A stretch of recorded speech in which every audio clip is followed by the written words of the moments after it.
تو میں صحابہ نے اپنے جوہر دکھا بھی چکے تھے. یہ 6 ہجری کا معاملہ ہے. سن 6 ہجری میں حدیبیہ کا معاملہ آیا. حضور صلی اللہ علیہ وسلم اپنی نگاہ نبوت سے دیکھ رہے تھے. آپ نے فرمایا نہیں، جنگ نہیں چاہتا میں، اس لیے کہ ہم حالت احرام میں ہیں. حالت احرام میں ہم جنگ نہیں چاہتے. حضور نے صلح کی بات کر لی مکہ والوں سے. وہ بظاہر دب کر کے صلح لگ رہی تھی تو اس میں حضرت عمر سب سے زیادہ بے قرار تھے، سب سے زیادہ بے قرار. صحابہ سے وہ بار بار پوچھتے تھے کیا ہم حق پر نہیں ہیں؟ ہم کو جنگ کی اجازت کیوں نہیں مل رہی ہے؟ یہ مکہ والوں کو ہم برابر بتا دیں گے. آج تو ہم 1400 کی تعداد میں ہیں، بدر میں تو صرف 313 تھے. السلام علیکم دوستو، آج پھر آپ کے لیے لے گئے مفتی سلمان اظہری صاحب کا بہت ہی شاندار بیان. سنیں گے تو ضرور انشاءاللہ نفع ہوگا. چلتے ہیں بیان کی طرف. حضور کیوں نہیں اجازت دے رہے ہیں؟ حضور صلی اللہ تعالیٰ علیہ وسلم نے منع کر دیا. نہیں، میں صلح نامہ لکھ رہا ہوں. حضور صلی اللہ تعالیٰ علیہ وسلم کے پاس حضرت عمر آئے. حضور کے بازو پکڑ کر کے جوش میں پوچھنے لگے آقا کیا ہم حق پر نہیں ہیں؟ کیوں آپ اجازت نہیں دے رہے ہیں؟ حضور نے فرمایا عمر جو میں دیکھ رہا ہوں وہ تم نہیں دیکھ رہے. حضرت عمر بے قرار تھے. یہ نافرمانی نہیں، بے قراری آپ کی جو تھی وہ فرض جہاد میں تھی. حضور صلی اللہ علیہ وسلم کو کیسے کوئی عمرہ سے روک سکتا ہے؟ اس بات کی بے قراری تھی. حضرت عمر نے یہ سوچا کہ ابو بکر کو منا لوں. ابو بکر مان گئے تو رسول اللہ کو بھی یہ منا لیں گے. حضرت ابو بکر کے پاس آئے. صدیق اکبر رضی اللہ تعالیٰ عنہ کو انہوں نے زور سے کہا اے ابو بکر آپ نہیں دیکھ رہے ہم 1400 کی تعداد میں اور رسول اللہ صلی اللہ علیہ وسلم صلح لکھ رہے ہیں مکہ والوں کے ساتھ صلح، وہ بھی ایسی صلح کہ ہماری اس میں عزت نہیں ہے. مکہ والے ایسی صلح لکھا رہے تھے کہ جس میں ان کے ہی فائدے تھے، مدینے والوں کے فائدے نہیں تھے. حضرت عمر بار بار کہہ رہے تھے. حضرت ابو بکر صدیق کو چلا لایا، ان کے ہاتھ جھٹک دیے. حضرت ابو بکر صدیق نے کہا الزم غرضک یا عمر، اے عمر اپنا ہوش سنبھال. تو کس کے فیصلے پر بات کر رہا ہے؟ وہ محمد رسول اللہ صلی اللہ تعالیٰ علیہ وسلم. اللہ کے رسول صلی اللہ علیہ وسلم جنگ کہیں تو جنگ ہے، صلح کہیں تو صلح ہے. میرا ایمان ہے کہ رسول جو کرتے ہیں وہ اپنی طبیعت سے نہیں، وہ وحی الہی سے کرتے ہیں. حضرت عمر نے کہا اس دن مجھے احساس ہوا کہ ایمان کیا ہے. رسول اللہ کی ہر بات کو من عن تسلیم کرنا یہ صدیق اکبر سے سیکھو. اس صلح کو حضرت عمر نے تسلیم کیا. یہ صدیق اکبر رضی اللہ تعالیٰ عنہ کی ذات طیبہ تھی. میرے عزیزو اگر انہی پر پوری بات ختم ہو جائے گی، میرا وقت نکل جائے گا. سیدنا ابو بکر صدیق رضی اللہ تعالیٰ عنہ تقریباً 2 سال اور چند ماہ آپ نے خلافت کے امور کو سنبھالا اور آپ کی عمر مبارکہ 60 سال سے تجاوز کر چکی تھی. 63 سال کے قریب آپ کی بھی عمر مبارکہ تھی. ٹھنڈیوں کی وجہ سے آپ غسل فرمائے اور اسی میں بیمار ہوئے. جمادی الاخر کا مہینہ تھا. جمادی الاخر کی 18 تاریخ تھی جب سیدنا ابو بکر صدیق رضی اللہ تعالیٰ عنہ اپنے چند صحابہ کو جمع کیا اور کیا وصیت کی جانتے ہیں کہ یہ میرا آخری وقت ہے. میں خلافت کو 6 صحابہ کے حوالے کر کے جا رہا ہوں جو عشرہ مبشرہ میں سے تھے. حضرت عثمان تھے، حضرت علی تھے، حضرت عمر تھے، حضرت طلحہ تھے، حضرت عبد الرحمن بن عوف تھے. یہ صحابہ سعد رضی اللہ تعالیٰ عنہ تھے. یہ صحابہ کے حوالے کر کے جاتے ہیں. یہ آپس میں جس کو خلیفہ بنائے اے مسلمانوں تم اس کو خلیفہ مان لینا. دیکھیں خلافت کے معاملات کیسے چل رہے ہیں وہ میں آج آپ کو ڈیٹیل میں لے جا رہا ہوں. یہ 18 جمادی الاخر کی تاریخ تھی جب حضرت ابو بکر صدیق رضی اللہ تعالیٰ عنہ اپنے گھر والوں کے ساتھ بیٹھے. آخری وصیت یہ کرتے ہیں میرا انتقال ہو جائے، مجھے غسل دیا جائے، کفن دیا جائے تو دفن کرنے سے پہلے میرے جنازے کو رسول کریم صلی اللہ علیہ وسلم کے حجرے کے سامنے لا کر رکھنا. حضور صلی اللہ علیہ وسلم کا مزار اقدس کہاں تھا؟ عائشہ صدیقہ کا حجرہ تھا اور دروازہ لگتا تھا. وہ ایک کمرہ تھا، دروازہ تھا. حضرت ابو بکر کہتے ہیں اس دروازے کے پاس جنازے کو لا کر رکھ دینا اور خبردار کہیں لے جا کر کے اٹھا کر دفن نہ کرنا بلکہ باہر کھڑے ہو کر کے اجازت مانگنا. اے اللہ کے رسول تمہارا رفیق تمہارا دوست آپ کے بغل میں دفن ہونے کی اجازت مانگتا ہے. اگر رسول کریم صلی اللہ علیہ وسلم اجازت دے دیں تو مجھے حضور کے پہلو میں دفن کر دیں. یہ ہو سکتا ہے میرے عزیزوں اس بات کو شاید وہاں بھی سن رہے ہوں گے تو تڑپ جانا چاہیے کہ صدیق اکبر نے یہ نہیں کہا، صحابہ نے بھی یہ نہیں پوچھا اجازت قبر والے سے کیسے اجازت؟ وہ رسول پاک قبر میں ہے اور کہنے والا کوئی عام آدمی نہیں، ابو بکر صدیق ہے، خلیفۃ المسلمین ہے رضی اللہ عنہ. صحابہ نے بھی کچھ بھی کہا نہیں. ٹھیک ہے سب کو شاید عقیدہ وہی تھا جو آج بریلی کے امام نے ہمیں دیا ہے. صحابہ کا عقیدہ وہی تھا تو زندہ ہے واللہ، تو زندہ ہے واللہ، میری چشم عالم سے چھپ جانے والے ہیں. اسی لیے انہوں نے نہیں کہا، پوچھا نہیں. وفات ہو گئی.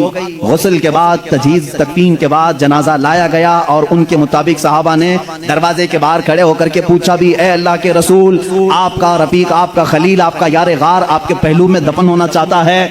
صحابہ کا عقیدہ دیکھو، ملاحظہ کرو.